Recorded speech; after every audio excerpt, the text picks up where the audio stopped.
Firstly, can you just tell me a bit about yourself, your background and your sporting career?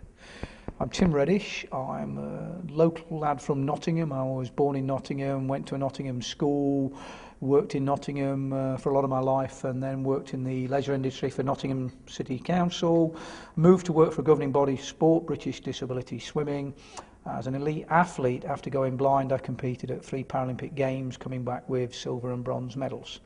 I now currently work within British Disability Swimming still, but also work with the British Paralympic Association as the chairman, and I'm on the board of the organising committee for the London 2012 Olympic and Paralympic Games.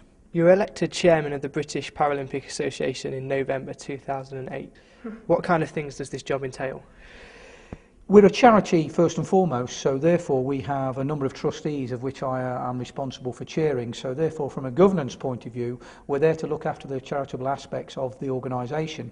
But one of our primary functions is to accept the invitation from the International Paralympic Committee to take the team to represent Great Britain to the Paralympic Games. So that's our ultimate responsibility, is to accept that invitation and to fund and take a team to the Paralympic Games. And you personally have competed at Barcelona, Atlanta and Sydney. Might be a tricky question, but what's been your favourite and why? Difficult, but Barcelona, because it was my first. It was an unbelievable experience, and whilst the others were great in experiences, but Barcelona because it was my first. And what did it feel like when you received your OBE in May 2009? It was a little bit scary, actually, because like these things, they're not expected, they're unexpected, and it was a great honour because really I saw it as recognition for what our programme have achieved as British Disability Swimming, and also my leadership and mentoring the future. So I took it as recognition for that, and it was a great honour. You've led the Paralympic team to success in the last 2 Olympics. How proud are you to have done this? To go from what some of my friends and athletes have said, from poacher to gamekeeper, being an athlete and then being responsible for the athletes, was a different challenge for me at first, but it's an unbelievable experience from going through the whole continuum of working with some young athletes as a coach years ago, and then an athlete myself, and then coaching the coaches and being responsible for the team. It's just been a great journey for me, but it's been very humbling, and all I want to do is provide them with the best opportunity to be the best they can be. Absolutely. And outside of your busy schedule, what kind of things do you enjoy doing in your free time? I like going out on the tandem cycling, but my love at the moment is downhill skiing. I learned to ski a few years ago, and I try to get away once a year to Austria to visit a friend that's taught me to ski, and she's my skiing guide, and just through a walkie-talkie system she manages to get me down the mountain without too many crashes. And looking ahead to next year, how excited are you that the Games are in London? I'm always excited about any games, but in particular because it's London, because it was the birthplace and the home of the Paralympic movement, was Great Britain.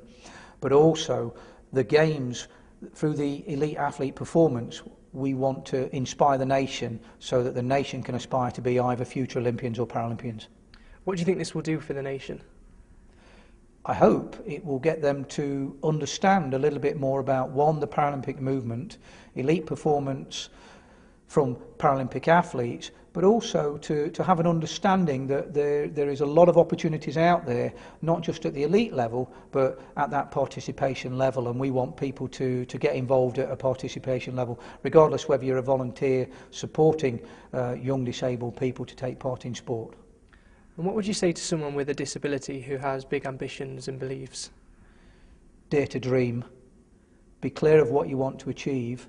Try and find the best people to help you, to build that around you.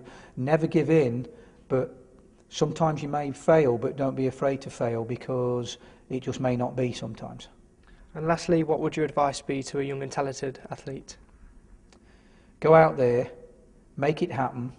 Challenge your coaches and your support staff in a positive way, because they love to be challenged. If you're unsure as to why you're doing something and why you need to do something, never be afraid to ask your coach in a positive way, so that you can understand why, as a talented athlete, you need to take that journey to be better.